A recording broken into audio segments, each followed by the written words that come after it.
Hello everyone, Anthrich here with the Bloody Point. As you can see, this is footage from Mortal Online 2. Game I have been playing a little bit in beta and now since release. I say playing, that's probably a stretch. A good portion of the time has been spent looking at the queue screen.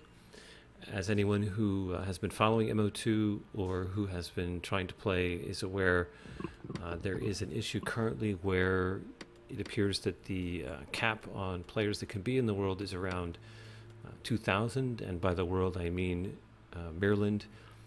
You can have another pretty much unlimited quantity in the Haven starter areas since they have multiple instances. But for the main world, you're pretty much capped at 2,000, so anyone else trying to get into that is going to end up in a queue. The queues have been extremely long. You know, we're talking 12 to 24 hours, if not more in some cases, just to get into the game.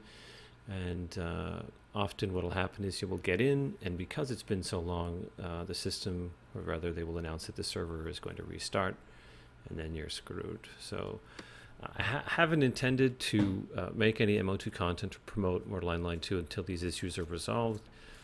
I am putting this up because we have had some news regarding the situation. Henrik has finally decided to compromise on his vision of having a single world, having all the players in one environment, and come up with a solution to the queue problem, the fact that the game was oversold essentially in terms of its capacity, 100,000 plus copies with a landmass that can only handle 2,000 players. That's never going to work. So the solution they're talking about now is to put up copies of the Maryland landmass. So you will have probably, I'm guessing, 3 Marylands. The second and third Maryland, the non-prime Maryland, will not allow you to build in the open world. So there's that limitation, but otherwise it will be, a fully functioning mainland world. Each of those, assuming 2K population out of the around 10K that tend to try to play the game at any one time, and maybe another 2 or so in Haven, you will have much shorter queues, assuming that this works as intended. And for that reason, I think it's fair to begin to talk a little bit more about Mortal Online 2 as a game I want to promote to people to play. And I do want to promote the game. The game is extremely, extremely good in terms of its design and the actual gameplay once you can get in. It's been a long time since we've had an open world, full loot, PvP sandbox game that we could get on board with. It's inspired by games like Ultima Online and Darkfall. The combat system is a directional combat system, so it has a high skill cap. If anyone who's played more Mountain Blade or Chivalry, Lost Oasis, etc., they're more now familiar with this combat system. It's challenging for some people, but it is rewarding if you invest the time in to become good at it. So that's good news. In the background here, as I've been talking, is footage of taming. Taming is an extremely important skill for everyone to have a base line in, since mounting or being able to ride horses is crucial in such a large open world game. To get around in a reasonable amount of time, you're going to need a horse. You can buy horses from others, of course, or have others tame them and trade them to you.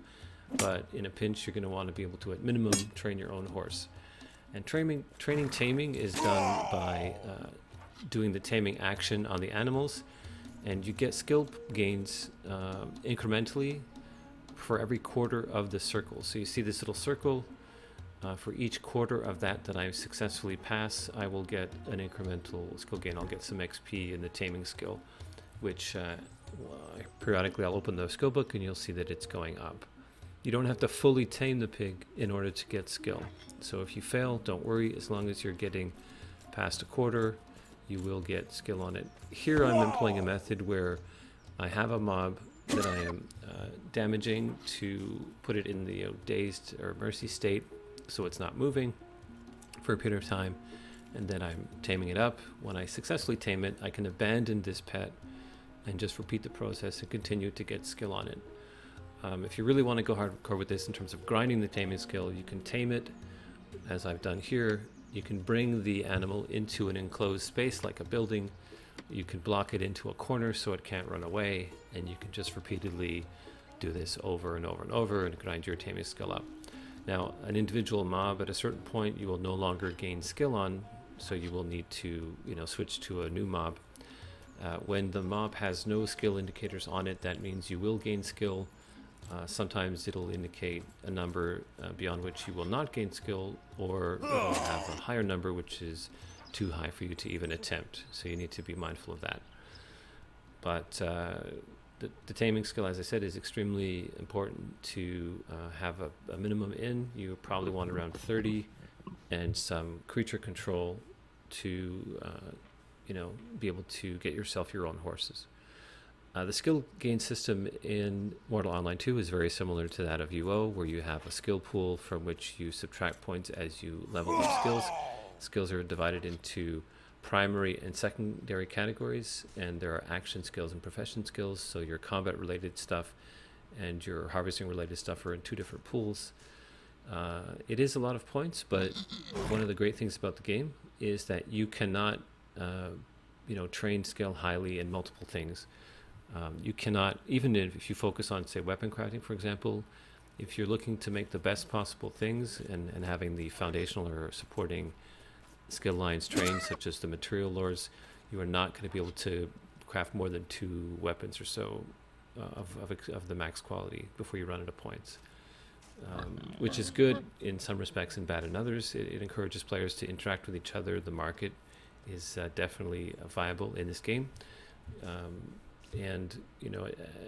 My suggestion to everyone is, if you are someone who PvPs a lot and is going to need to re-gear a lot, and you don't want to be buying everything, is at least be able to craft the weapon that you choose to be using. And that way, in a worst case scenario, you could harvest or buy some basic materials and craft yourself a weapon. If you set yourself up with a culture of wealth, in the sense of never running out of gear, you will not find yourself limiting your PvP opportunities. You'll just PvP every single time because you can always re-gear. So this is just some queue news and some taming tips. The game is good. I know it's discouraging, the fact that so many of us are stuck in queue for so long, and there are things coming that'll address that, and hopefully in very short order, probably I'd say by next weekend, we should all be able to get in and enjoy this game. As always, thanks for watching, and more to come, and this has been The Bloody Point.